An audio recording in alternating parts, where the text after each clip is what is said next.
magandang araw po sa ating lahat. Kami po ay isang magsasaka lamang po. Nag-umpisa po kami sa, kumbaga, sa wala, konti lang. Nag-strive kaming mag-asawa kasi may 3 na kaming anak.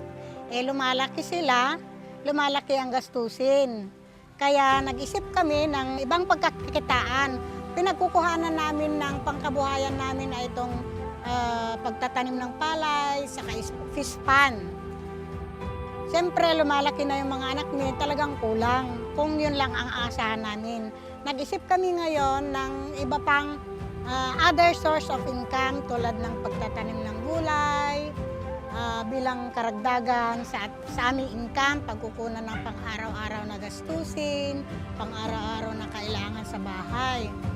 Sa tulong ng BIFAR at DTI, may nag-anyaya sa akin na mga seminar, ganon, tulad ng paggawa ng bugnay wine, tsaka yung pagtitilanggit, pagpraprocess ng isda. Sa Davao, yun yung tinatawag nilang danggit. Dito sa atin, sa Quirino, tilanggit.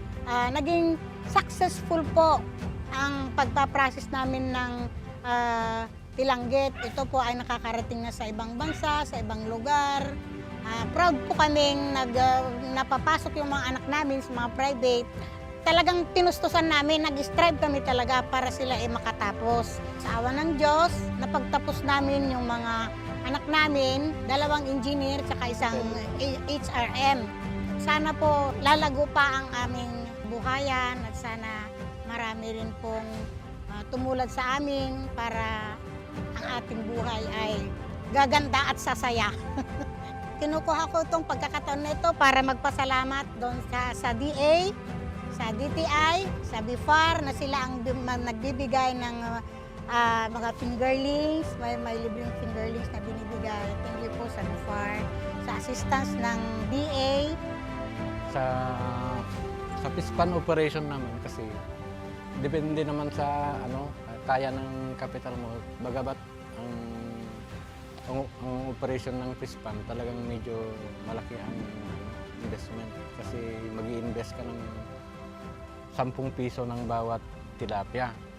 At least may bibenta mo siya ng 20 pesos. At least ang return of investment nun ay 100%.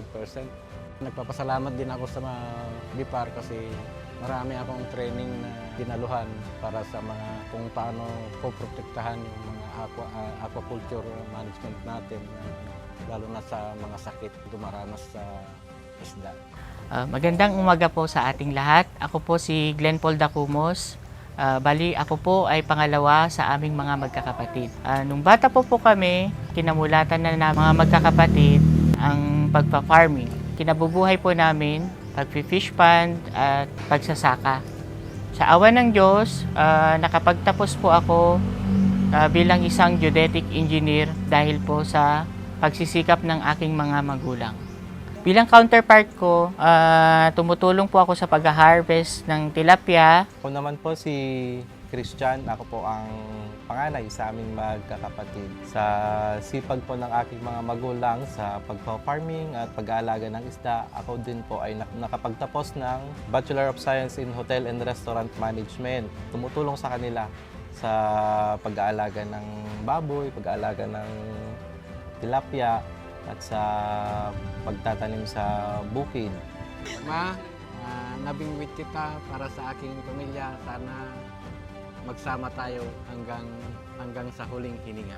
Pa, asahan mo, habang buhay, sasamahan kita.